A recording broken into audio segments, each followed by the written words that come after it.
너는 나 외에는 다른 신들을 내게 두지 말라. 출애굽기 20장 3절. 이 말씀 정말 익숙하죠? 그래서 그냥 나는 다른 신 안 믿으니까 하고 쉽게 넘길 수도 있을 것 같아요. 당신도. 근데 오늘 저희가 살펴볼 자료들은요. 이 첫 번째 계명이 생각보다 훨씬 깊다고 이야기합니다. 네, 맞아요. 그 루터조차도 늘 어린아이처럼 배운다고 했잖아요. 다 안다고 생각하는 거, 그걸 경계해야 한다는 거죠. 이 계명도 마찬가지예요. 그냥 다른 종교 안 믿는다, 이런 차원을 훨씬 넘어서는 요구가 있어요. 그저 하지 말라는 그런 소극적인 금지가 아니라는 거군요. 네네. 그럼 이 계명이 우리에게 적극적으로 요구하는 건 뭘까요? 다른 신을 두지 말라. 이게 뒤집어 보면 오직 하나님만 섬겨라. 이런 뜻일 텐데요. 네, 바로 그겁니다. 핵심이죠. 크게 한 3가지 정도로 볼 수 있는데, 첫째는 올바른 태도예요.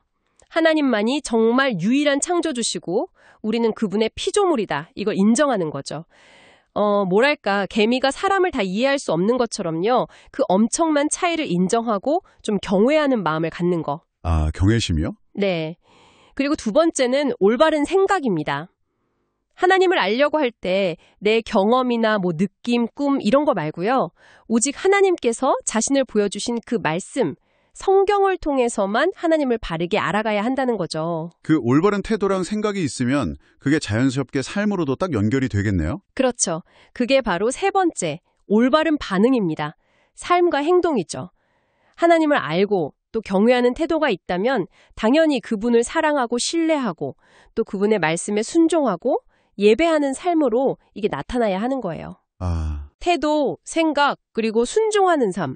이게 다 하나로 이어지는 겁니다. 와, 그냥 뭘 안 하는 게 아니라 하나님을 향해서 적극적으로 살라는 거네요. 기준이 정말 높군요. 네, 그렇죠. 근데 사실 우리가 살면서 이 기준에서 벗어날 때가 많잖아요. 자료들 보면 특히 좀 주의해야 할 점들, 그런 건 뭐라고 하나요? 눈에 보이는 우상숭배 말고요. 우리가 좀 쉽게 빠질 수 있는 그런 함정 같은 거요. 네, 그게 아주 중요한 지점인데요. 자료들은 굉장히 미묘한 형태의 다른 신 섬김을 지적해요.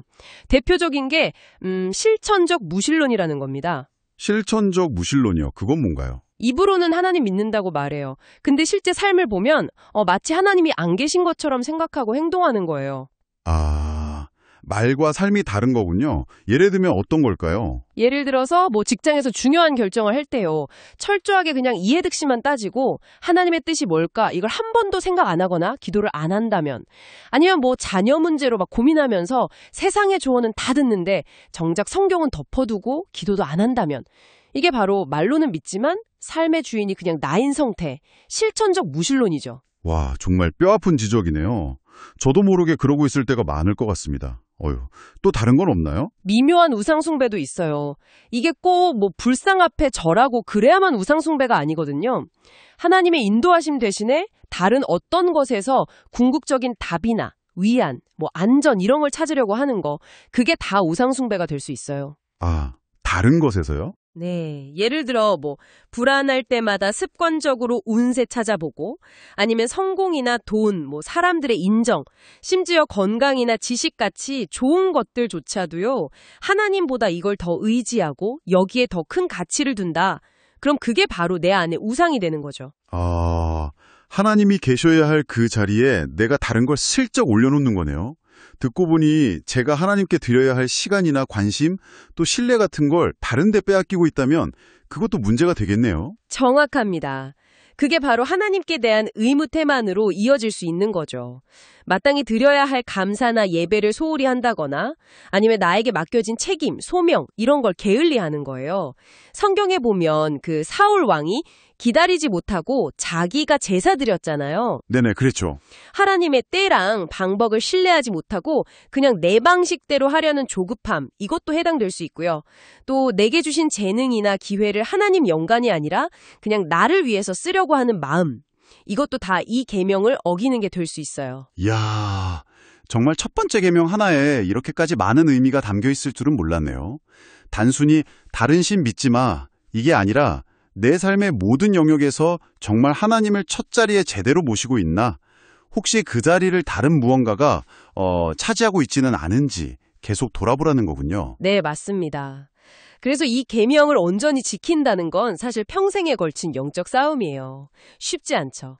근데 중요한 건요, 이 기존 앞에서 내가 고민하고 씨름하고 있다는 것 자체가 어쩌면 당신이 실천적 무신론에 빠지지 않고 하나님과의 관계를 진지하게 생각하고 있다는 증거일 수도 있다는 거예요. 아, 그럴 수 있겠네요. 네, 넘어지더라도 다시 하나님께로 방향을 돌이키는 거, 그게 중요합니다. 오늘 이야기를 쭉 들어보니까 이 첫 번째 계명은 결국 하나님과의 관계에 대한 아주 근본적인 질문을 우리에게 던지는 것 같습니다. 당신에게 마지막으로 한번 질문을 던져보고 싶어요. 눈에 보이는 그런 우상들 말고요. 당신 마음 깊은 곳에서 아주 은밀하게 하나님의 자리를 넘보고 있는 나만의 숨겨진 신은 혹시 없을까요? 어쩌면 그게 당신의 성공에 대한 야망일 수도 있고요. 아니면 다른 사람들의 인정에 대한 갈망일 수도 있고, 또는 뭔가를 통제하려는 욕구나 그냥 편안함, 안락함 그 자체일 수도 있습니다. 한번 조용히 당신의 마음을 들여다보는 시간을 가져보세요.